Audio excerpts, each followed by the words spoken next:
AMD's RX 5000 series GPUs are no longer brand new, and now that they've gone through a bunch of driver optimizations and driver bug fixes and all that, I think it's time to give them all a fresh slate and see how they're performing here in late 2020. Let's get into it.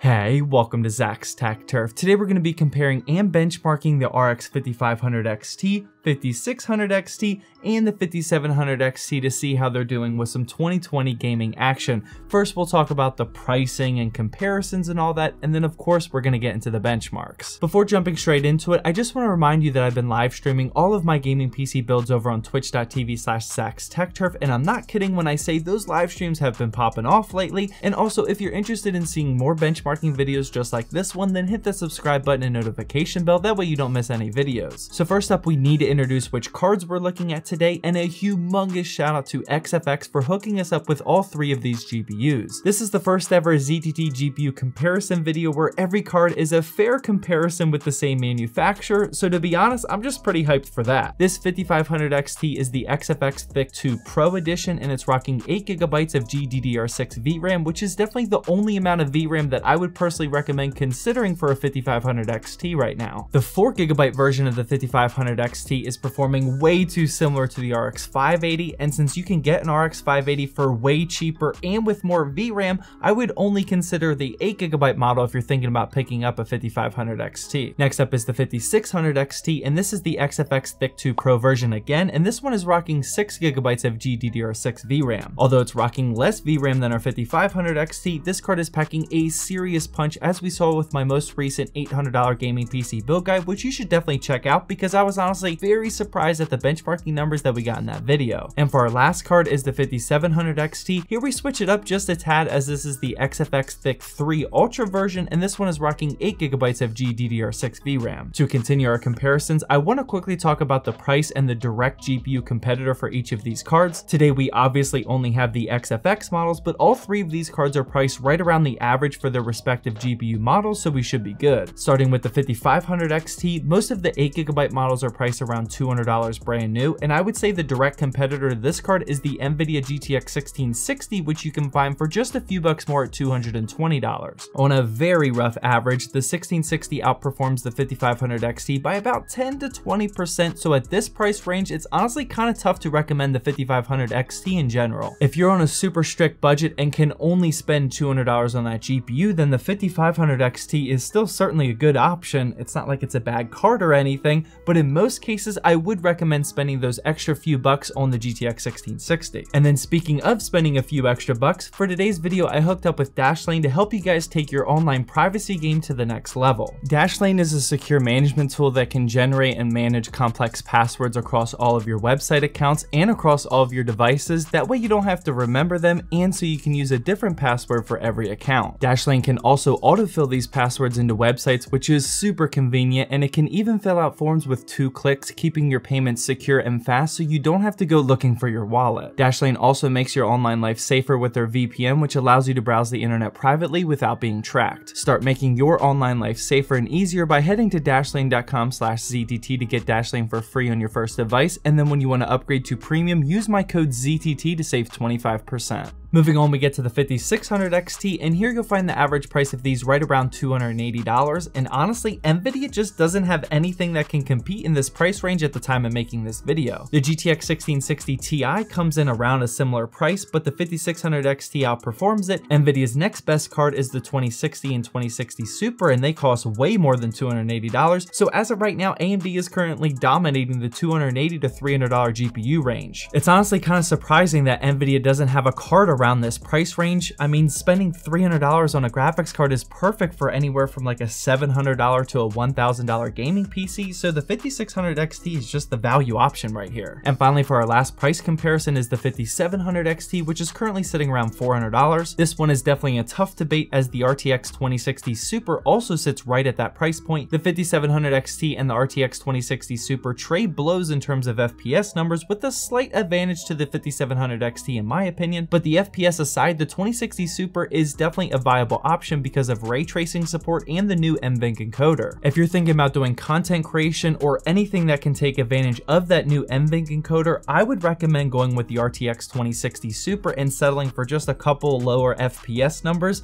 But if you're just a straight gamer and you want the maximum performance possible, then the 5700 XT might be your better bet. At $400, you definitely cannot go wrong with either of these cards though, so definitely keep that in mind. And before getting into the benchmarks, I do want to also quickly compare the power consumptions, because during those AMD and NVIDIA comparisons that we just ran, I'm sure some of you were thinking about the benefit of NVIDIA being a little bit more power efficient. The 5500 XT has a recommended power supply wattage at 480 watts, the 5600 XT has the same, and then finally the 5700 XT has a recommended 575 watts. Keep in mind that wattage isn't everything, but these are just some rough requirements provided you're going with a name brand and highly rated PSU. And with all that out of the way, it's now time for the benchmarks. For today's testing, I decided to test each game with the exact same settings, that way you can see how each card stacks up side by side, and I based those settings off of what I would personally run with the 5600 XT just because it's the middle card. The first game up was Fortnite, obviously not a great GPU benchmarking game, but there was indeed a practical difference between these GPUs even with 1080p and Pro settings. As you can see, all of them produce very high and playable FPS numbers though.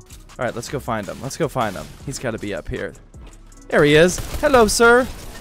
Hello. Thank you. I'll take your weapon. Did you have any weapons? Nope. Wait, where'd they go? I hear him. Oh, there they are. Oh, should I just let them duke it out? I'll let them play. I'll get the winner. Never mind. I'm jumping in. I'll get them both. I got one. Got one. Can we get the other one? He's got to be low on health.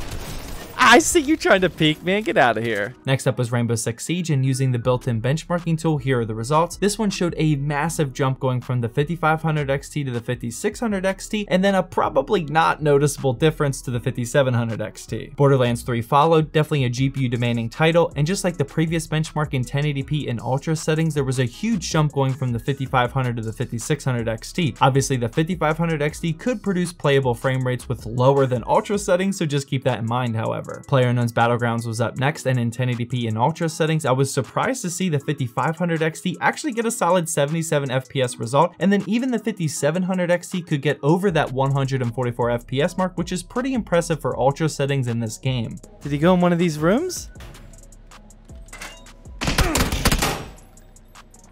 Well played, sir. Well played. Gears 5 was up after that, and in 1080p ultra settings, I got pretty consistent upgrades from card to card, and all of them can definitely handle this game at ultra settings. Call of Duty Modern Warfare Warzone followed, ran this one at 1080p in high settings, and here we got pretty similar upgrades just like the last run, and although this is a tough one to run, I was actually very happy with these numbers. Oh, there he is. Hello. Welcome to the game. And you're gone.